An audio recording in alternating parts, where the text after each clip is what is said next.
दोस्तों, आज की कहानी में आपका स्वागत है। दोस्तों, आज की कहानी इतनी रोमांटिक है कि क्या ही बताऊँ। ये कहानी एक सौतेली भाई-बहन की है, जो आपस में बहुत कुछ करते हैं।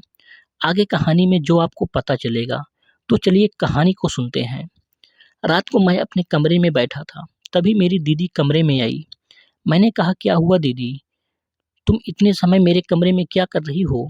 तो वो बोली, "सोनू, मुझे तुमसे कुछ ज़रूरी बात करनी है।" मैंने कहा, "हाँ, बताओ क्या बात है दीदी?" दीदी मेरे पास मुझसे सट कर बैठ गई। आज दीदी के इरादे कुछ ठीक नहीं लग रहे थे। दीदी अपने ओठों को चबाते हुए बोली, "सोनू, अब हम पूरी तरह जवान हो गए हैं, तो तुम्हारा क्या इरादा है?" मैंने कहा, "दीदी, मैं कुछ समझा नहीं।" दीदी बोली, "अब मैं तुम्हें कैसे समझाऊं?" दीदी के मन में क्या चल रहा था, मुझे सब पता था, मगर मैं अपने मुंह से नहीं कहना चाहता था कि मैं भी वही चाहता हूँ जो दीदी के मन में चल रहा है। मैं कहा, "दीदी, तुम क्या कहना चाहती हो? मुझे साफ-साफ बताओ।" उसके बाद दीदी खड़ी हो गई और गोल-गोल घूमकर बोली, "अच्छा, मैं तुम्हें कैसी लगती हूँ?" मैंने कहा, "अच्छी लगती हो दीदी।" बोली, "मुझे देखकर तुम्हें कुछ करने का मन नहीं करता क्या?" मैंने कहा, "दीदी, तुम्हें पता है कि तुम क्या बोल रही हो?" तो दीदी बोली, "सोनू, सच कहूँ तो अब मुझसे बर्दाश्त नहीं हो रहा है। चलो हम वो सब करते हैं।" उसके बाद मैं भी दीदी से खुलकर बात करना शुरू कर दिया। मैं कहा, "दीदी, मैं बहुत दिनों से तुम्हारे साथ वो करने के लिए सोच रहा हूँ, मगर डर के मारे तुमसे ये नहीं बोल पाया कि तुम कहीं यह बात अपनी मम्मी से ना बता दो।" दीदी बोली, "मुझे भी पता था कि तुम मेरे साथ वो सब करना चाहते हो।" मैं कहा, "अच्छा, वो कैसे?" तो दीदी बोली, "उस रात जब तुम मुझे कमरे में झाँक कर देख रहे थे, तब मैं देख लिया था।" तभी दीदी बोली, "अब हम बातें बंद करके वो सब करें।" मैंने कहा, "लेकिन अभी मम्मी घर पर है। अगर कहीं उन्हें हमारे बारे में पता चल गया तो गड़बड़ हो जाएगी।" दीदी बोली, "अभी मम्मी अपने कमरे में सो रही हैं, जब तक हमारा काम पूरा हो जाएगा।" मैंने कहा, "ठीक है, पहले मैं दरवाज़ा बंद करके आता हूँ।" आज मुझे ज़रा भी यकीन नहीं हो रहा था कि मैं अपनी दीदी के साथ वो सब करने जा रहा हूँ। 3 साल पहले जब मैं अपनी दीदी को देखा था, तब मेरे मन नहीं करता था। लेकिन अब दीदी इतनी खूबसूरत और जवान हो गई थी कि उनको देखकर ना जाने मुझे क्या हो जाता है।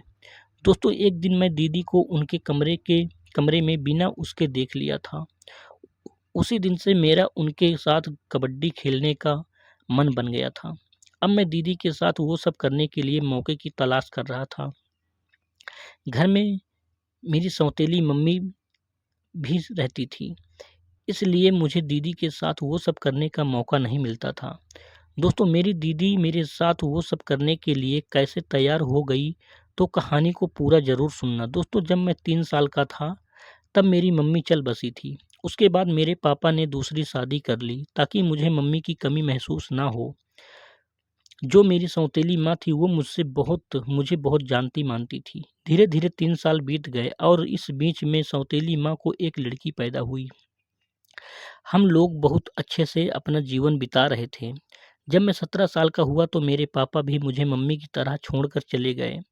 अब घर में मैं और मेरी सौतेली माँ और उसकी बेटी, बस 3 लोग रहते थे। धीरे-धीरे समय बीतता गया और मैं पूरी तरह जवान हो चुका था।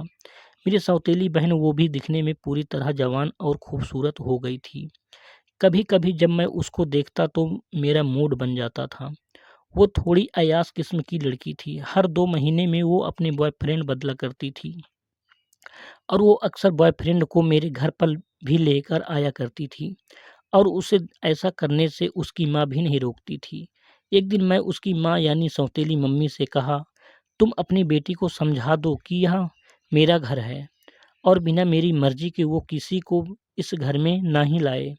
तो मेरी सौतेली माँ बोली, "शायद तुम भूल रहे हो कि यह घर जितना तुम्हारा है उतना ही मेरा भी है।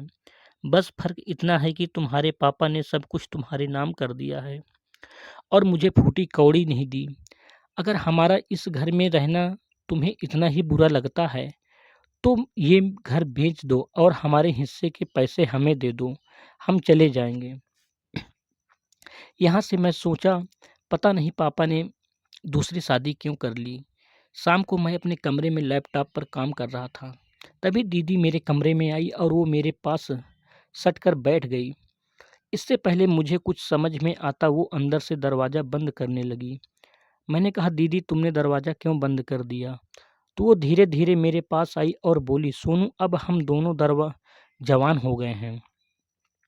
वो मेरा हाथ पकड़ने लगी। मैंने कहा, दीदी यह क्या कर रही हो तुम। तो वो बोली, वही जो हमें बहुत पहले करना चाहिए था। दीदी को देखकर लग रहा था कि आज वो बिना वो सब करवाए नहीं मानेगी। मैंने कहा, दीदी हम दोनों भाई बहन हैं। तो वो बोली, लेकिन सगे तो नहीं हैं। तभी वो मेरे करीब आने लगी। मैं उसे खींचकर थप्पड़ मार दिया। मैं बोला, मैं कभी सपने में भी नहीं सोचा था कि तुम माँ बेटी पैसों के लिए इतना गिर सकती हो।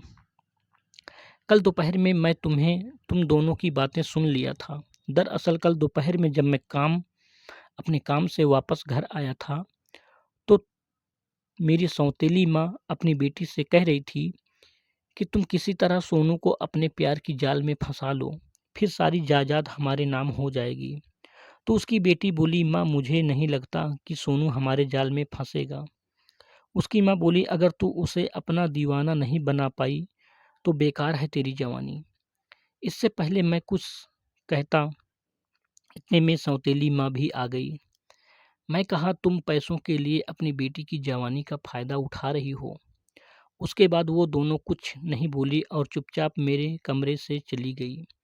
अब मैं समझ गया था कि ये दोनों मेरी जायदाद के लिए कुछ भी कर सकती हैं। उसके बाद मैं अपने वकील के पास गया। जब मैं उन्हें ये सारी बातें बताई तो वो बोले, तुम एक काम करो, तुम अपनी प्रॉपर्टी बेच दो और उसके हिस्से का पैसा उन्हें देकर अपना पीछा छुड़ा लो।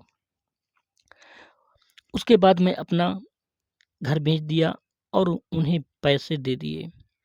अब वो माँ बेटी हमेशा के लिए मुझसे दूर चली गई। दोस्तों हमारी कहानी कैसी लगी कमेंट में ज़रूर बताना और चैनल को ज़रूर सब्सक्राइब कर लेना, क्योंकि हम ऐसे ही वीडियो आपके लिए लाते रहते हैं, रोमांटिक कहानियाँ जो आपको बेहद पसंद आती हैं।